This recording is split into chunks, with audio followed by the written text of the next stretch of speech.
Hello everyone.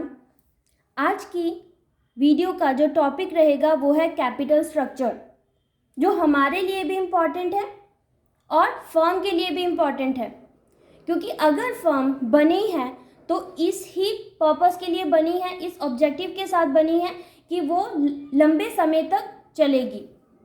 जो हमने 11th में भी पढ़ा है, जो कॉन्सेप्ट पढ़ा था गोइंग कंसर्न कॉन्सेप्ट, जहाँ पे हमने देखा था कि जो फर्म है वो काफ़ी लंबे पीरियड तक चलती रहेगी, सरवाइव करती रहेगी।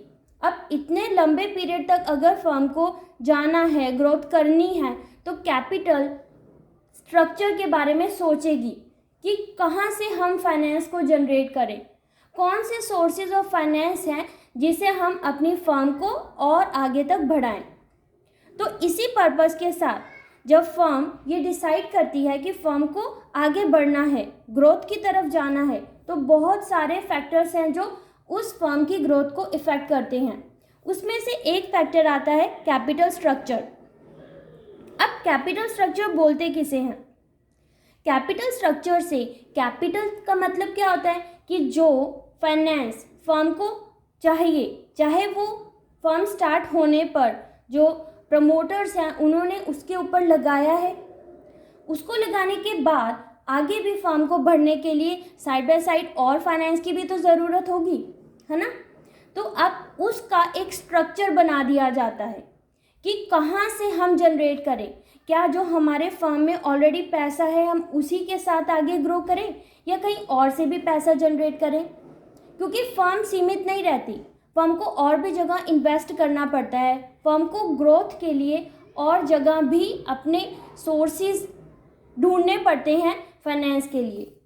तो उसी के लिए हम पढ़ेंगे capital structure. The term capital structure refers to the proportion between the various long-term sources of finance in the total capital of the firm। Firm का जो टोटल कैपिटल है उसमें से क्या प्रपोर्शन रहेगा long term sources of finance का, क्योंकि हमने पहले ही पढ़ा है कि फर्म गोइंग कंसर्न कॉन्सेप्ट के हिसाब से चलती है, जहाँ पे वो ये नहीं सोचती कि 1 या 2 साल बाद वो बंद करने वाली है। उनको लंबे समय तक जाना है, पूरा सर्वाइव करना है काफ़ी टाइम तक, इसीलिए लॉन्ग टर्म सोर्सेज भी वो जनरेट करती है अपने फर्म की ग्रोथ के लिए। अब जब ये डिसाइड करना कि लॉन्ग टर्म फाइनेंस का कौन सा प्रोपोर्शन हम प्रोप्राइटर्स फंड से लें और कितना प्रोपोर्शन बोरोड फंड से लें। प्रोप्राइटर्स फंड पता है आपको? प्रोप्राइटर्स फंड में जब वो फंड रेज किया जाता है फर्म द्वारा, तो वहाँ पर ऑनर्स बन जाते हैं वो शेयर होल्डर्स। कैसे? इक्विटी शेयर्स जो फर्म इशू करती है, तो वहाँ पर क्या होगा, वो ऑनर्स बनेंगे इक्विटी शेयर होल्डर, जो कि परमानेंट होते हैं। Owners of company equity share holders को ही कहा जाता है। वहीं पर ही जो प्रेफरेंस कैपिटल है वो भी इशू की जाती है, यानी कि प्रेफरेंस शेयर्स भी इशू किए जाते हैं, जहां पर वो परमानेंट ऑनर नहीं बनते, लेकिन उनके पास कुछ राइट्स होते हैं, प्रेफरेंशियल राइट्स के साथ उनको इन्वेस्टमेंट करनी होती है। और कौन कौन से प्रेफरेंशियल राइट्स हैं ये तो आपको ऑलरेडी पता है। जो थर्ड इसमें आता है वो है रिजर्व एंड सरप्लस। फर्म के पास कितना रिजर्व है, कितना सरप्लस फर्म ने रखा है, कितनी फर्म की रिटेन्ड अर्निंग है, यानी कि जो फर्म प्रॉफिट अर्न कर रही है उसका कितना पार्ट वो एज ए रिजर्व रख रही है और कितना पार्ट वो शेयर होल्डर्स को डिविडेंड के फॉर्म में दे रही है। तो वो भी तो फर्म का क्या हुआ, कैपिटल ही तो हुआ, उसे कहा जाता है प्रोप्राइटर्स फंड। दूसरा जो इसमें आता है प्रोपोर्शन, वो बोरोड फंड का भी आता है। जैसे कि मैंने आपको कहा था कि फर्म सिर्फ अपने ही पैसों से आगे नहीं बढ़ती, फर्म को कुछ उधार भी लेना होगा, बोरो भी करना होगा, और वो किस फॉर्म में करती है, डिबेंचर्स इशू करके। सबसे बेसिक जो लॉन्ग टर्म डेट्स है वो डिबेंचर्स ही हैं, जिसको इशू किया जाता है फर्म को फाइनेंस को जनरेट करने के लिए। ऐसे ही जो फर्म है वो फाइनेंशियल इंस्टीट्यूशन से भी लोन लेती है, बॉन्ड्स इशू करती है, अलग अलग तरीके के बॉन्ड्स हैं। तो इस तरीके से जब प्रोप्राइटर्स फंड और बोरोड फंड का प्रपोर्शन डिसाइड किया जाता है कि कितना पार्ट हम प्रोप्राइटर फंड से लें और कितना पार्ट हम बोरोड फंड से लें, उसी को ही कहा जाता है कैपिटल स्ट्रक्चर। ठीक है, कैपिटल स्ट्रक्चर की अगर हम डेफिनेशन देखें तो वो जेरेस्टन वेग ने दी है। क्या है ये? Capital structure of a company refers to the composition and make of its capitalization and includes all long term resources such as loan, reserves, shares and bonds. इसमें भी यही बात करी है कि वो ये डिसाइड करते हैं कि कितना कंपोजिशन लेना है प्रोप्राइटर फंड का, यानी कि फर्म खुद ही जो फर्म के पास फाइनेंस है वहाँ से, और कितना प्रोपोर्शन बाहर से उधार की तरीके से लेना है, बोरोड फंड। ये डिसीजन बहुत ही इम्पॉर्टेंट है।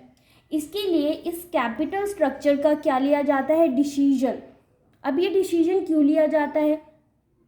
क्योंकि आसान नहीं है। ऐसा नहीं है कि उधार ले लिया, चलो जी कोई बात नहीं, हम उधार भी ले लेते हैं, कुछ हमारे पास पैसा ऑलरेडी है। अब जब उधार लिया है तो उधार लेने के लिए हमें उस पर इंटरेस्ट भी तो देना होगा। अब वो कितना % इंटरेस्ट है वो डिपेंड करेगा फाइनेंशियल इंस्टीट्यूशन पर। तो ये चीज़ों को ध्यान में रखते हुए ये डिसीजन बहुत ही वाइजली लिया जाता है कि कितना कितना पार्ट हम कहाँ कहाँ से लेने वाले हैं। तो कैपिटल स्ट्रक्चर डिसीजन क्या है? To determine as to what should be proportion of different sources of finance in the total capital of the firm। क्यों? क्योंकि यहाँ पर दो चीज़ों को ध्यान में रखते हुए ही ये डिसीजन लिया जाता है कि कितना रिस्क होगा और कितना कॉस्ट आएगी। इन दोनों बातों को ध्यान में रखते हुए ही कैपिटल स्ट्रक्चर डिसाइड किया जाता है। अब ऐसा क्यों? क्योंकि हर चीज़, हर जहाँ से भी जिस भी सोर्सेज से आप फाइनेंस जनरेट कर रहे हो उसमें रिस्क फैक्टर भी होगा और उसका कॉस्ट फैक्टर भी होगा। तो दोनों चीज़ों को ध्यान में रखते हुए ही एक पर्टिकुलर कैपिटल स्ट्रक्चर डिसीजन पे आया जाता है जो कंपनी के लिए बेनिफिशियल हो। अब चाहे वो डिबेंचर्स के थ्रू जिसमें बोरोड फंड आते हैं, और चाहे वो इक्विटी शेयर्स और प्रेफरेंस शेयर्स के थ्रू जिसके अंदर प्रोप्राइटर्स फंड आता है। अब दोनों चीज़ों को ध्यान में रखते हुए ही ये डिसाइड किया जाता है कि कौन सा कहाँ से जनरेट किया जाए जो बेनिफिशियल हो फर्म के लिए। अब कॉस्ट की बात करें तो जो डिबेंचर्स हैं वो लीस्ट कॉस्टली होते हैं। क्यों होते हैं? क्योंकि यहाँ पर जो रेट ऑफ इंटरेस्ट है वो लोअर होता है रेट ऑफ डिविडेंड से, है ना, ये तो पता है। और इसके साथ साथ ही जब प्रॉफिट फर्म निकालती है तो प्रॉफिट में से सबसे पहला काम इंटरेस्ट ही देने का होता है।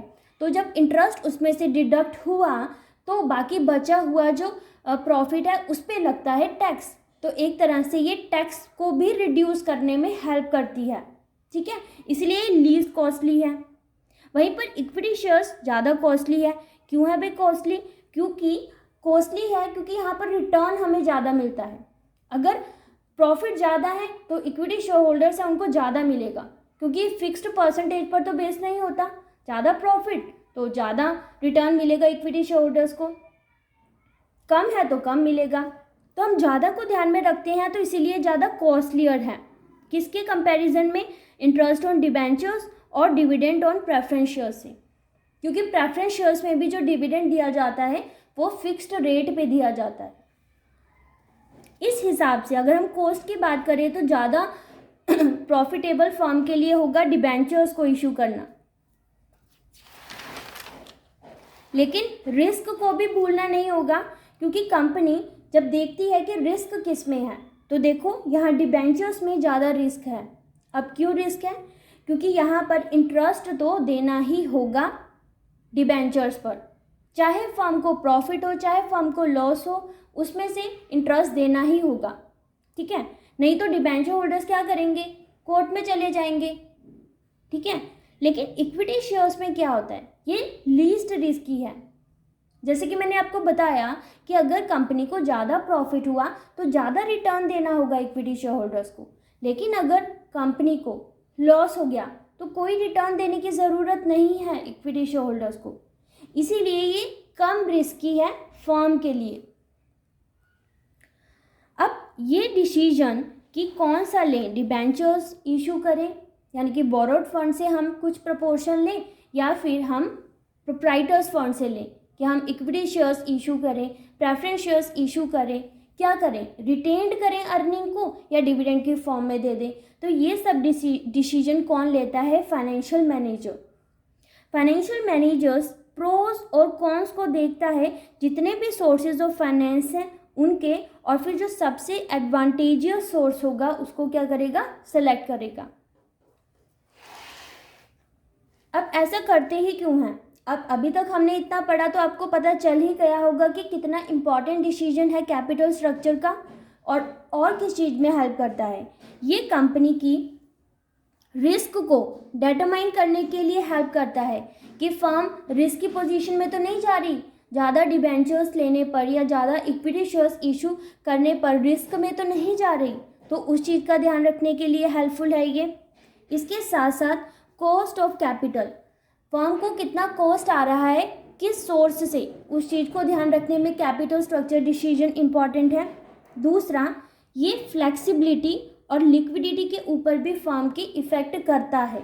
फ्लेक्सिबिलिटी कैसे, अब फर्म, जैसे हमको पता है कि प्रेफरेंस शेयर्स भी कितने कितने टाइप्स के हैं, है ना, कन्वर्टेबल प्रेफरेंस शेयर्स भी हैं जहाँ पर इजीली उसको कन्वर्ट किया जा सकता है इक्विटी शेयर्स में। तो इस टाइप की, मतलब फ्लेक्सिबल नेचर का वो फाइनेंस जनरेट करें, और कितनी लिक्विडिटी फर्म को मिलेगी, फर्म की पोजीशन क्या होगी, फर्म की लिक्विड पोजीशन क्या होगी, तो ये सब डिसीजन कैपिटल स्ट्रक्चर से ही लिए जाते हैं। इसके साथ साथ ये इफ़ेक्ट करती है control of honours of the firm को।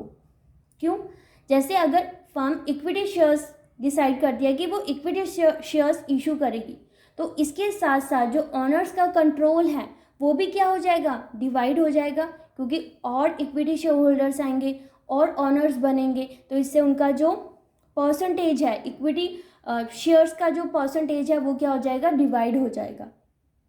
तो इन सब चीज़ों को ध्यान में रखते हुए ही कैपिटल स्ट्रक्चर तक पहुंचा जाता है कि कौन सा ऑप्ट करना है। अब कौन सा ऑप्ट करना चाहिए आपके अकॉर्डिंग, कैपिटल स्ट्रक्चर वो वाला ऑप्ट करना चाहिए जो क्या हो, ऑप्टिमम हो। Optimal capital structure is the best capital structure for the firm. ऐसा क्यों, कैपिटल स्ट्रक्चर डिसाइड करते हुए ये ध्यान में रखना है कि क्या वो वैल्यू फर्म की इंक्रीज कर रहा है। ऐसा तो नहीं कि डिबेंचर्स इतने सारे इशू कर दिए कि सिर्फ इंटरेस्ट ही देने में फर्म की क्या हो रही है, हालत ख़राब हो रही है ना। तो इस चीज़ को ध्यान में रखते हुए ये देखा जाएगा कि ऐसा सोर्स ऑफ फाइनेंस को ऑप्ट किया जाए कि जो कॉस्ट ऑफ कैपिटल है वो तो हो जाए मिनिमम, कॉस्ट मिनिमम आए, और जो वैल्यू है फर्म की वो क्या हो जाए, इंक्रीज हो जाए, मैक्सिमम हो जाए। तो इन दोनों को ध्यान में रखते हुए अगर कॉस्ट कम आ रही है और जो वैल्यू है फर्म की वो इंक्रीज हो रही है, तब उसको माना जाएगा कि ये ऑप्टिमल कैपिटल स्ट्रक्चर डिसीजन है। In order to achieve the objective of maximization of the shareholders wealth, main objective तो फर्म का यही होता है, maximization of the shareholders wealth, क्योंकि यही तो ऑनर्स होते हैं फर्म के। तो इसीलिए जो फाइनेंशियल मैनेजर्स है वो ये डिटरमाइन करता है कि जो भी कैपिटल स्ट्रक्चर है वो ऑप्टिमम होना चाहिए, जहाँ पर कैपिटल, कॉस्ट ऑफ कैपिटल कम आए और वैल्यू ऑफ द फर्म क्या हो, हाई हो, जहाँ पे हर टाइप का डिसीजन लेंगे कि कहाँ लिवरेज आ रहा है। तो ये सब चीज़ें हम करेंगे थ्योरीज़ में, ठीक है, जब हम उनकी थ्योरीज़ करेंगे। तो ये था introduction of the capital structure, जहाँ पे आपको बताया है कैपिटल स्ट्रक्चर होता क्या है और किस बेसिस पर, रिस्क और कॉस्ट के बेसिस पर ये सेलेक्ट करना कि हमको प्रोप्राइटर्स लेना है या तो हमको बोरोड लेना है। तो आई होप आपको ये टॉपिक इतना समझ आ गया होगा। Thank you.